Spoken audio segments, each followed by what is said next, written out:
Greg Collins, episode 259 of Substitute Teachers Lounge podcast. It is May 7th, 2024. Today, it's going to be kind of a mishmash a little bit. I'm going to tell you what happened the day the Wi-Fi went down.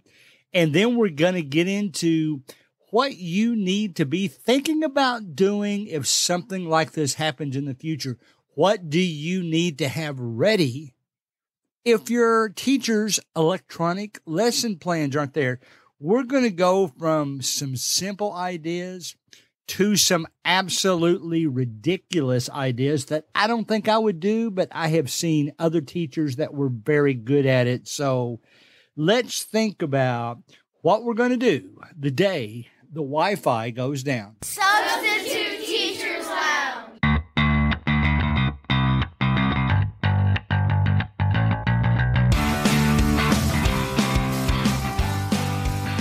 All right, now I don't know about you. I guess it's different school systems. Some of you might already be out. We have 13 more days in the school system I'm in. I'm subbing for all of those.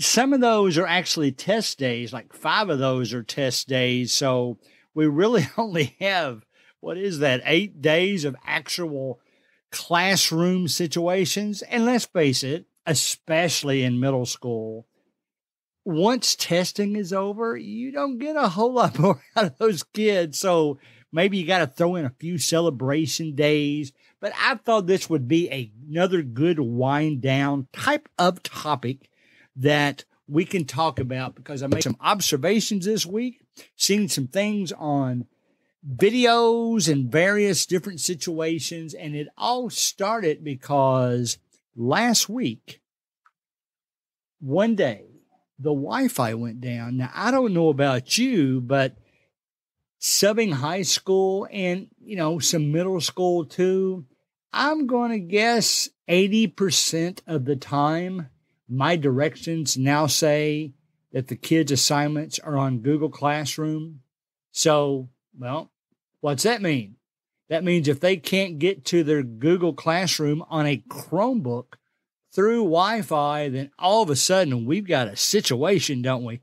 Sometimes they can pull it up on their phone, but even then, their Wi-Fi would go through their phone too. So if they don't have it there, then they're using their own data plan. Everybody's different in that regard.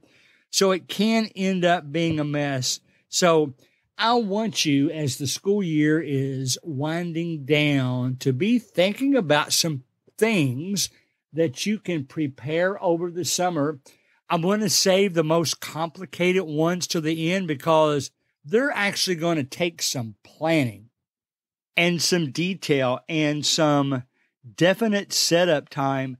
I tell you what, though, if you go through with it, you might be the teacher that every student remembers, even when you see them after they've graduated 10 years later. So here's the first thing I want to mention to you, and I think I'm going to start doing this. It's such a simple concept. I saw one teacher doing it. He basically, since they couldn't get to the Wi-Fi, I guess every day he always has a set of index cards with the students' names on them for each class. And then non-Wi-Fi day, he just did a review over things that they had talked about up to that point in time. He also did some work on the screen. Keep in mind, if you prepare a PowerPoint, you could possibly project that. If that's just on your hard drive, you don't need Wi-Fi. You could project that onto the screen. So if you're in a situation where you can log in and you can get to that, you can still throw something on PowerPoint up there. That's what he did. I told him afterwards, I thought his teaching session was very good, but the concept I like was his cards. He would shuffle the cards, pull out a name, and then that student had to answer a question. And he got through about 5 or 6 before a student just said, I don't have that one. It kind of set up a situation where the student was a little embarrassed that they didn't know the question. So what's going to happen?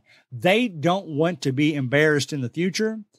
Their study level is probably going to want to increase because every time they get their name called, if they just always say, and I saw this girl that didn't get it correct and said she didn't have it. I'll be honest, I've had her in some classes. She could be better prepared. Hopefully that situation helps her be better prepared. Now let's transfer that idea over to substitute teachers. I'll tell you what I'm going to do this summer. I'm going to get me a stack of cards, index cards. All I have to do is number them 1 through 30, and I can accomplish the same thing. If I walk in and I see that the Wi-Fi is down and I see that the teacher has left substitute plans that depended on the Wi-Fi being up, well, what I'll try to do is kind of look around, see what they've been studying. Hopefully their lesson plans are at least detailed enough that it doesn't just say, have the kids get on Google Classroom. It says, here's the subject that we're studying on Google Classroom, ancient archaeology or something like that, so that you've at least got an idea what's going on. Then, if you have no other resort, you're going to have to do this. I would Google through your data plan, of course, because you don't have Wi-Fi. You're going to have to Google a topic and maybe you'll type in freshman and you'll get some questions on that topic. And you can spend your day setting up a competition where you can, I don't know, if you want to number the rosters 1 through 30, mix up your cards and then split them up into 2 or 4 teams, draw a card, and then that random classmate has to answer a question that you pulled from the internet. That's a pretty good way. I like this teacher's system of doing that in his classroom, and I'm going to start doing that as well. You get your team split up. I draw number 7. I look at number 7 on my roster, and whoever that happens to be, they get the first question. Now, you can make it as fun as you want it to. You can make it Jeopardy style, where if they miss it, they go backwards.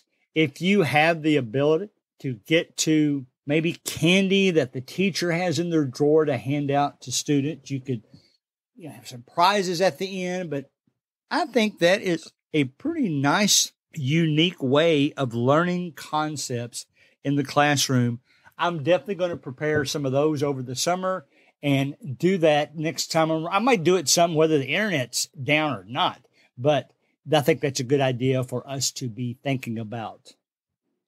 Now, the next one is a little bit more bizarre, but I like the idea. And no, this isn't really the complicated one, but it requires you to take your Zumba into, that's not right, not Zumba. I mean the exercise room, the Roomba, the floor vac, the automatic floor vac that has the sensors.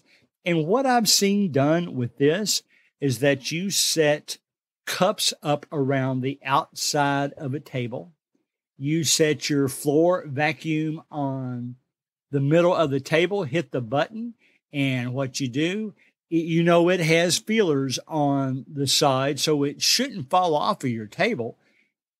The first cup that it knocks off, well, that person's number is who answers the first question. Or you could say maybe you got different colored cups or you mark them differently. And you can say, all right, team 1, your cup got knocked off. You have to answer this question.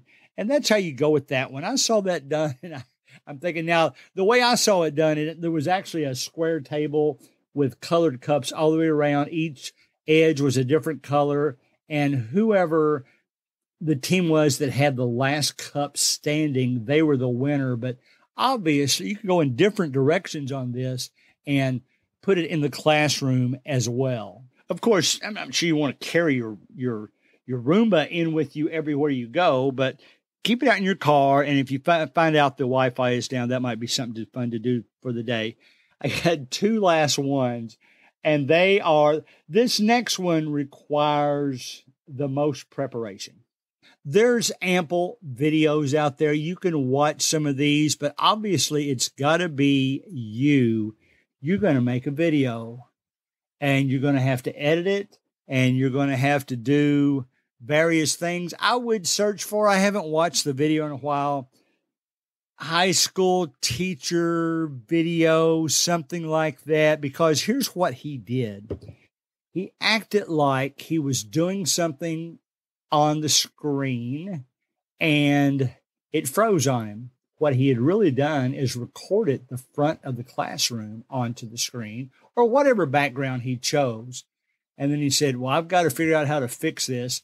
He gets behind the screen, but yet on the screen, you see his real back, just like he has injected himself into the video. And the way he did that, he recorded all this at home with him working his way out, drawing on the screen, those kind of things. And then he slid back out the side and became a person in the video. And of course, he recorded that in advance, got his timing down so that he knew about right here is where I slide behind the screen.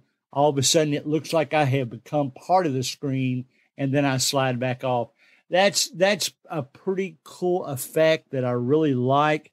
That would, if I try to put one of those together, and I might actually try it during the summer, it is mind-blowing to the students in your room because they know how you did it, but still, the very fact that you put that together is so cool to them, and they want to, they're probably going to want to watch it more than one time. So you're going to have to really be coordinated, and you can't forget your moves or your timing. You'll have to practice with the video, but it's pretty cool. It's basically you becoming like you're inside the video that you're showing, all just from walking behind the screen. You can put some things below the screen so they can't see your legs if that adds to the effect. But I thought that was pretty cool. The last one might be the wildest thing that I've ever seen a teacher do. This was a teacher. It wasn't a substitute teacher, but you could do it as a substitute teacher, especially if you're already well known in the classroom. You can do this as a sub. And you can only do it at a special school. In this particular school, he was trying to get the kids' attention.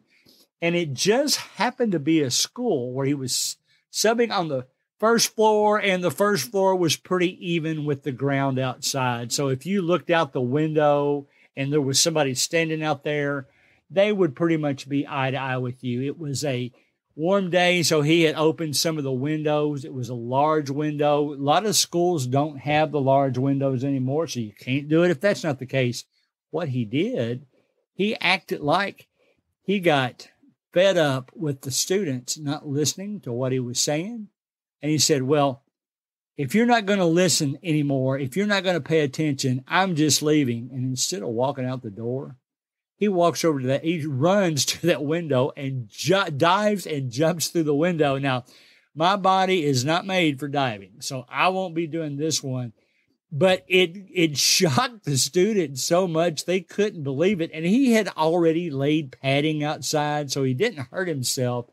But just the fact that he did something unusual and clever in the classroom, it really got their attention.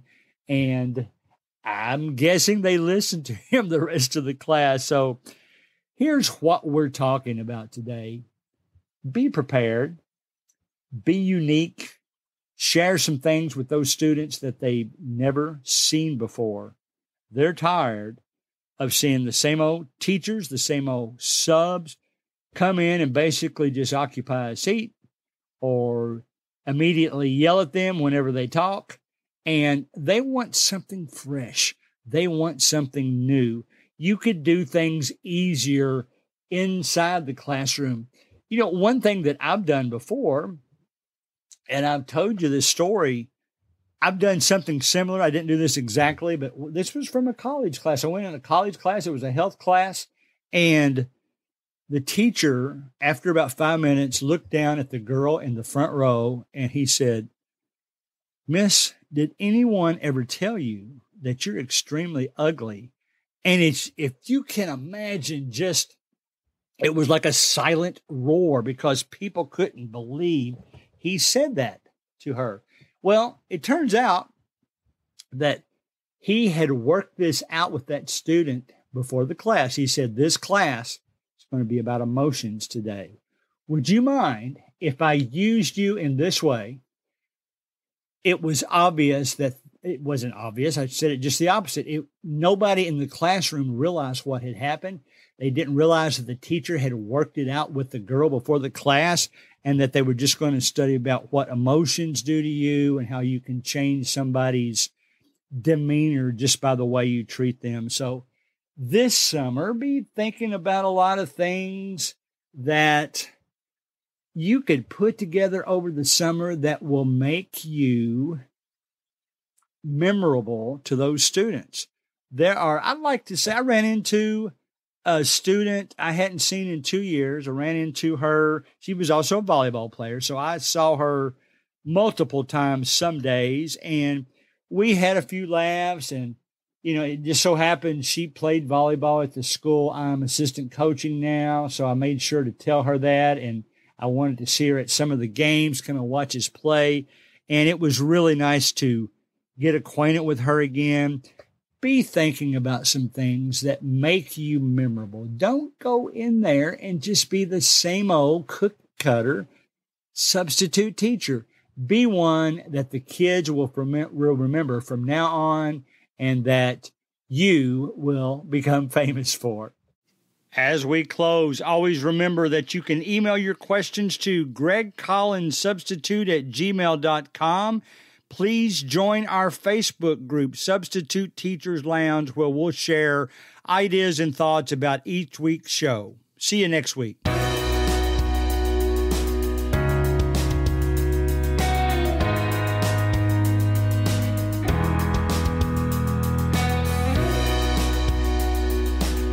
Music provided by Ben Sound.